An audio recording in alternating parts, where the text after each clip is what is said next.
आज सबके सामने इनका पर्दाफाश हो चुका है। ये सिर्फ पूंजीपतियों की सरकार है।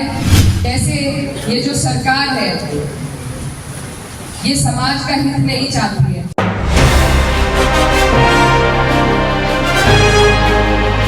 आज की इस ऐतिहासिक सभा की अध्यक्षता कर रहे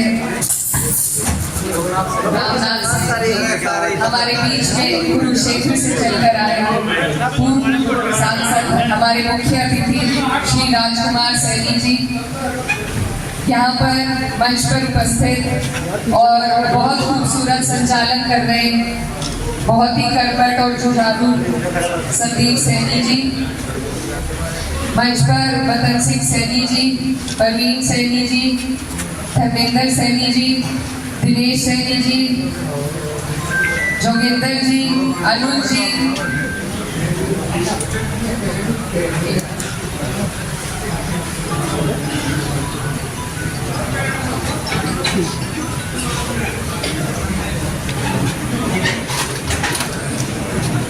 दीपक जी, विजेंद्र जी, जयपाल जी, भूपेंद्र जी मेरे साथ चल रहे,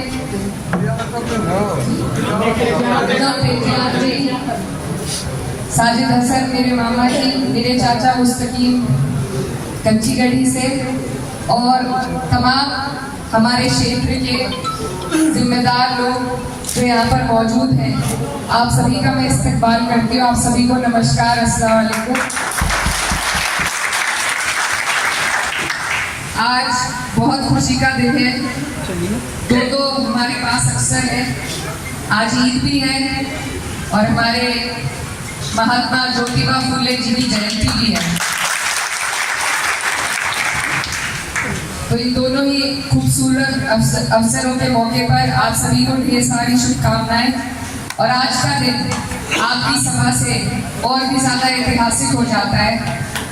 आज हम लोग यहाँ जिनकी जयंती मनाने के लिए उपस्थित हैं वो हमारे समाज के सामाजिक न्याय के ऐसे योद्धा रहे हैं जिन्होंने समाज सुधार के लिए अपना पूरा जीवन न्यौछावर कर दिया।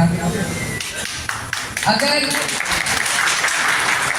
समाज में बदलाव लाना है, समाज को प्रगति पर ले जाना है, तो सामाजिक बदलाव और राजनीतिक बदलाव दोनों का तालमेल होना बहुत जरूरी है। क्योंकि बदलाव हर रूप से हमें अपने समाज में लाने की कोशिश करनी है, चाहे वो नीतियों के द्वारा हो या जो हमारे समाज के ऐसे लोग हैं जो अपने जीवन को न्यौछावर करते हैं लोगों के बीच में, उनके सुधार के लिए काम करते हैं। दोनों ही चीजें बेहद जरूरी है और इनका तालमेल होना और ऐसे लोगों का चयन करना जो हमारे जो महात्मा रहे हैं उनकी दी सीख को उनके पदचिन्हों पर चलकर नीतियां बना सके, ये बहुत जरूरी है। आज पूरे देश भर में चुनाव का दौर है।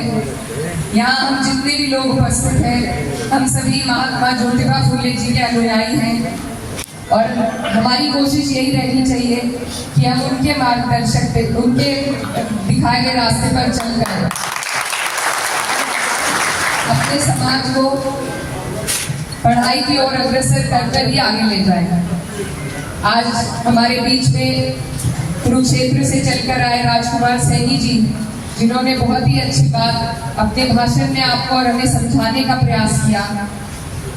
कैसे ये जो सरकार है ये समाज का हित नहीं चाहती है, चाहे उसमें कोई भी वर्ग हो, कोई भी समाज हो। ये सिर्फ पूंजीपतियों की सरकार है और आपके हमारे वोट लेकर ये काम सिर्फ उनका करना चाहती है। आज सबके सामने इनका पर्दाफाश हो चुका है। सारी सरकारी संस्थाएं जिनसे आपको हमें सुविधा मिलती थी, कम दरों पर हमारे काम हो जाते थे, हमें आरक्षण भी मिलता था, पेंशन भी मिलती थी, वो सब बेचकर इन्होंने प्राइवेट सेक्टर में देकर अपनी नीयत को साफ कर दिया है। ये लोग नहीं चाहते कि हमें इनकी तरफ से कुछ भी लाभ पहुंचे। तो हमारा प्रयास यही रहना चाहिए कि ऐसे लोगों को जिनको हमने ही सत्ता पर बिठाया है उनको अब सत्ता से हटाने का हम काम करेंगे। 10 साल से डबल इंजन की सरकार आपने हमने देखी, क्या लाभ आपको मिला, क्या लाभ हम तक पहुंचा, ये आपके सामने है। कोई ऐसी इनकी नीति नहीं है जिससे किसी गरीब आदमी को फायदा पहुंचाओ।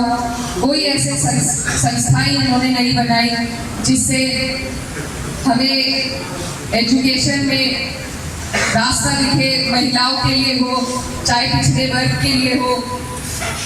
ये लोग सिर्फ हमारा वोट लेकर, हमें आपस में लड़ाकर सिर्फ सत्ता हथियाने के इनकी मंशा है। तो आप सब यहाँ पर जागरूक लोग उपस्थित हैं। आप लोग सब समाज के हितैषी हैं, आपके दिल में समाज की चिंता है। इसलिए आप सबसे मेरा यही आग्रह है कि हम बूंद बूंद से ही दरिया को भर सकते हैं। हम हर जगह जाकर लड़ाई नहीं कर सकते, लेकिन हम अपनी सीट पर इंडिया गठबंधन को जिताकर इनसे आगे बढ़ने का काम कर सकते हैं। जितनी भी हमारी इंडिया गठबंधन की सीटें हैं, उन पर हमारा यही प्रयास है कि हम लोगों को जोड़ें, 36 बिरादरी को जोड़ें, उन्हें जागरूक करें कि आज तक उनको मिला क्या है, सरकार से क्या मिला है। सरकार का काम है हमारे समाज के सबसे आखिरी पंक्ति में जो इंसान खड़ा है, जो सबसे दबा कुचला गरीब प्रताड़ित इंसान है, उस तक लाभ पहुंचाना। लेकिन ये सरकार इसके विपरीत ही करती है। आपने देखा होगा किस तरीके से इन्होंने इलेक्टोरल बॉन्ड का जो स्कैम किया है, पैसे इलेक्टोरल बॉन्ड के जरिए लिए और ठेके दिए गए। आज इनका कच्चा चिट्ठा आपके सामने है। पिछली बार हमने इन्हें 90% वोट देकर जिस गद्दी पर बिठाया है, इस बार अगर हमने अपने इस मौके का, ये जो चुनाव का मौका है, यही हमारे पास एक ऐसा मौका है जिसमें हम बदलाव कर सकते हैं। क्योंकि धरने भी देकर देख लिए, हमारे यहाँ बहुत से किसान भाई भी उपस्थित होंगे, हम लोग धरनों पर भी बैठे।